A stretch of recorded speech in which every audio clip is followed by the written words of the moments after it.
Warning, this video may contain spoilers for late parts in the game. If you plan on playing this at some point, turn back now. You have been warned.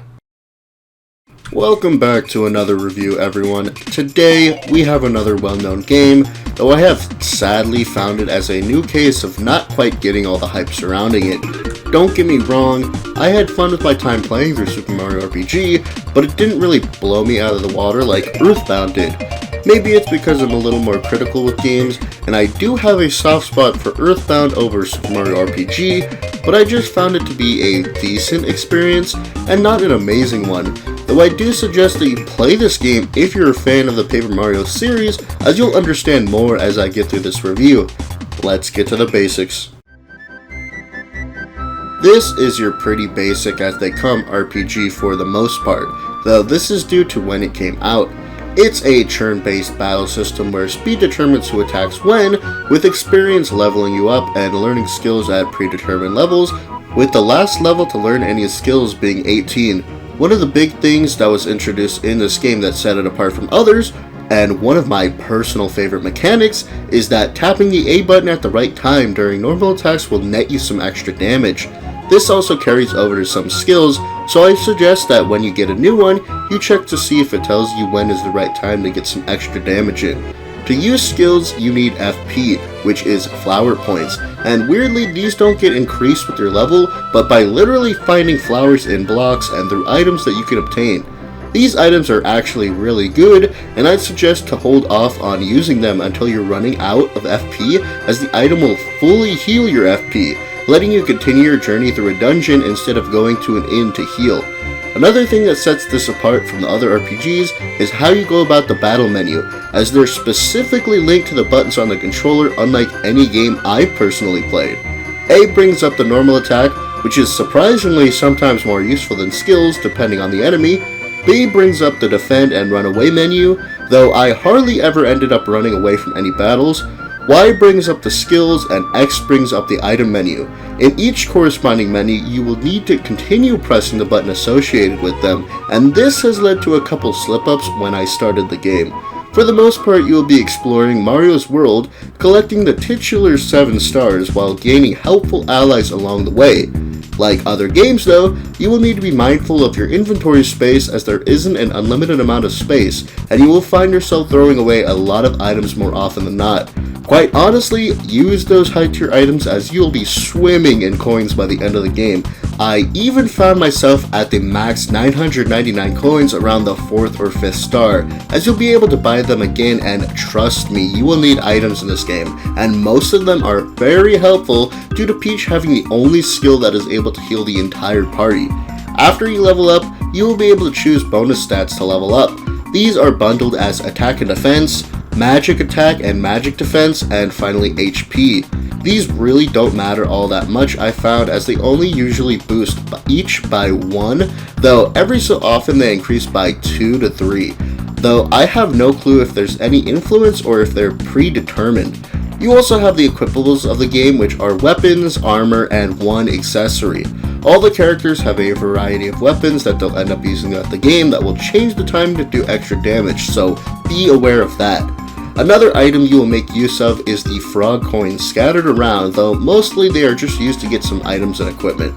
You can find them in blocks like the flowers, and on some of the extra missions you can earn them. One final thing to mention is the hidden invisible blocks scattered throughout the world that have items hidden in them, though there really isn't anything crazy special.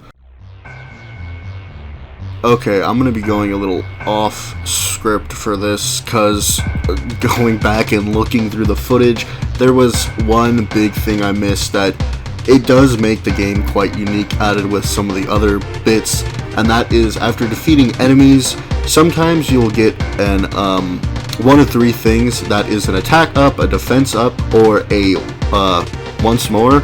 You know what, you also can get lucky, which I'll explain.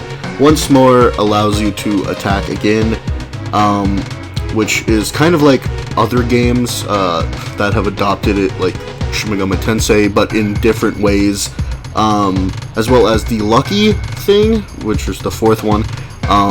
It lets you, at the end of battle, you either get the option of choosing to double your coins or lose it all, or getting double XP or losing it all through a weird little Yoshi thing where you have to find the Yoshi that'll allow you to double it, or if you find the little black chick, it will make you lose all of it, and then there's like a little yellow one that's a tie, which it does make the game a lot more unique than I made it out to be, coupled with it being if not the first games to include the like pressing A at the right time to attack.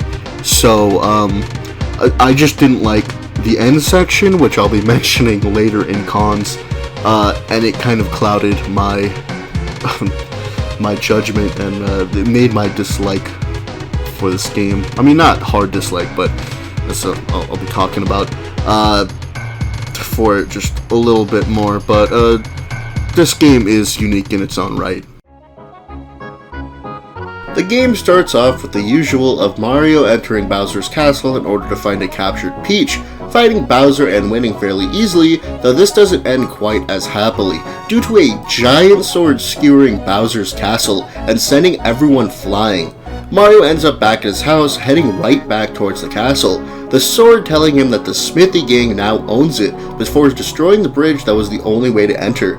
Mario heads to the Mushroom Kingdom and tells the Chancellor that he was unable to save the princess, with the Chancellor just pleading with Mario to find a way.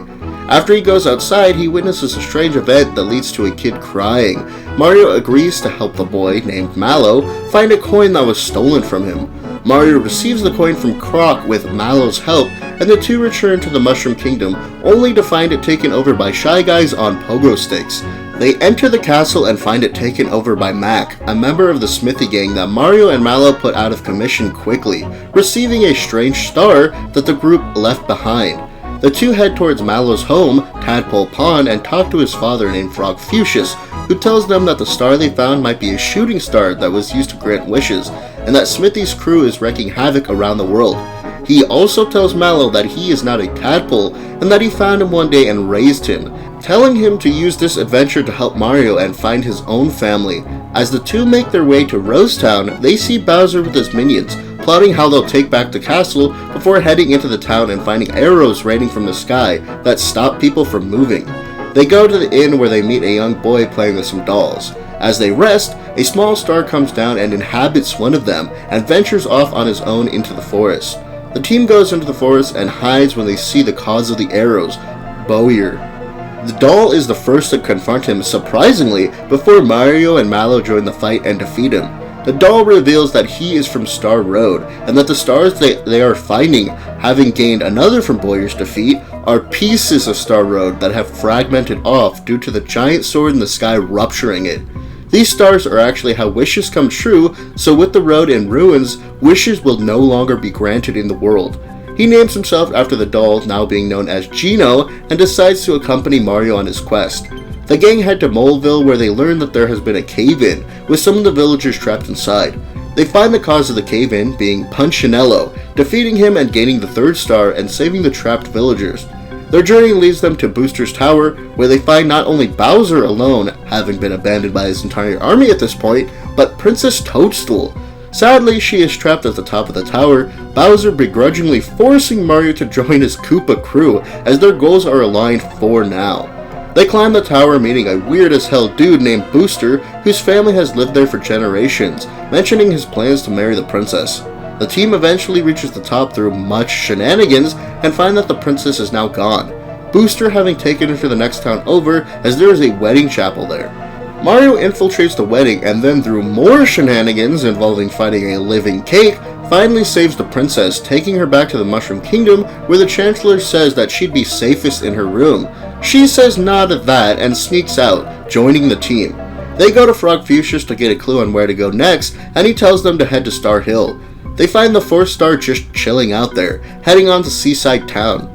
They talk to some suspicious people who say they live there, and the Elder mentions a star that fell in the ocean. They manage to get underwater and enter a submerged ship where they encounter the pirate captain Johnny, who challenges Mario and the team for the star. The team come out victorious and Johnny gives him the fifth star. But upon heading back to Seaside Town, the strange townsfolk reveal that they're actually holding the real townspeople hostage and take the 5th star, running away. Their getaway ride doesn't show up, with Johnny showing up to further stop their escape. The fake townsfolk combine into their true form, Yardovich, and attack the team. Mario and co. put a stop to the shenanigans and regain the star. The crew finds their way to the next locale, which is Monstro City, where monsters who want to live a peaceful and non-violent life live. The star that they had heard was there turns out not to be a star piece, and Monster Mama calls on the Sky Troopers to help Mario ascend a mountain and reach Bean Valley. They get through Bean Valley and defeat Smilax, using a beanstalk to reach the clouds and eventually get to Nimbus Land. They witness another strange scene between the Nimbus people and the king's advisor Valentina, who says that the king is sick and the new successor of the kingdom will be his son Mallow, with a giant bird coming out and obviously not being Mallow. The crew end up talking to the royal sculptor, who reveals that Mallow is actually the king's true son and helps infiltrate the castle, confronting Valentina, who actually fights the team with the giant bird from earlier. She drops the key to the king's room and Mallow finally reunites with his family, telling them about his adventures and asking if they know where the star is. They tell the gang that a star recently fell into the local volcano, causing the crew to venture inside and fight the Tsar Dragon, it falling into the lava and transforming into Zombone. They defeat this form as well, finally receiving the 6th star. That's before the Axum Rangers show up and take the star, forcing the gang to chase after them, jumping on their getaway ride. The team defeats them and then the ride, finally gaining the 6th star. They head back to Nimbus Land, where the king and queen let you use the cloud bus in order to float to Bowser's castle. They go through a whole bunch of trials before they finally fight the giant sword lodged in the castle named Exor, winning another battle but not the war, as they get sucked inside of him and face the real challenge of Smithy's factory, where all his minions are being created. Fighting many of the bosses that they fought before, but much easier versions, though this also shows just how far the team has come in terms of growth. They finally get face to face with Smithy himself, who reveals that he just wants the entire world to be full of weapons. The team defeat him and this just makes him angry, destroying the floor and forcing him to show off his true power, which is honestly pretty damn devastating to the team. Through this, they are able to prevail over Smithy, who I believe straight up dies as his body explodes, leaving only the final star where he once stood. The 7 star pieces swirl around Geno, before one by one flying up and fixing Star Road, with Geno leaving his dull body and dancing around everyone before ascending himself. The crew watch as Exor vanishes in the wind before parting their separate ways. Right from the beginning, this game wowed me with its visuals, being extremely vibrant and colorful, really putting me into the whole world as it let me explore the different places around Mario's home. The humor, for the most part, lands nicely to this day, and the characters are generally pretty interesting, and I always like a tsundere Bowser. This was actually the first instance of Bowser joining Mario's team, and it was well worth it as he's quite the powerhouse. I really thought the story was fun as well, with Peach stepping up to the plate as almost a must-have party member for late game, and as most know or have heard of by now, Geno being a damn strong member of the team in his own right. Mallow got shafted a little on use for me due to these facts, but he probably got the most screen time and character development out of the bunch, which I really enjoyed. Now, these are pretty much just my opinions on the matter, and I didn't think the gameplay was too terrible, besides the platforming, which was very bad, but the leveling system was also fairly weird. All party members learn all their skills by level 18, and I ended up beating the game at level 27, which does fall in line with the games that came after, such as Paper Mario. The reason I mention this is because of the ridiculous final boss.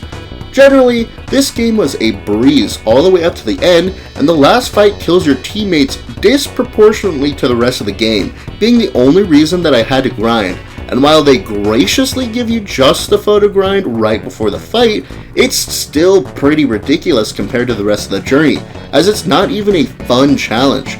It's just super anxiety inducing as you're forced to fight a relatively easy first form, though still no slouch, which has only 2,000 health, to the second form, which has a whopping 8,000 that nothing else comes close to except the secret boss, and hits you with some ridiculous attacks.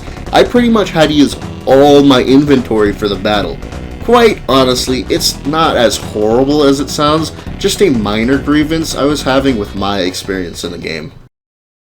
I had some good fun finally beating Super Mario RPG and getting to form my own opinion around a game that I heard was amazing. I definitely think it was a nice experience, but it also has some problems that games of the time dealt with, and I don't really hold the same nostalgia for it that others do, so I doubt I'll be rushing to play this game again anytime soon. Though, don't let my opinions ruin your experience. Hope you enjoyed, and see you next video.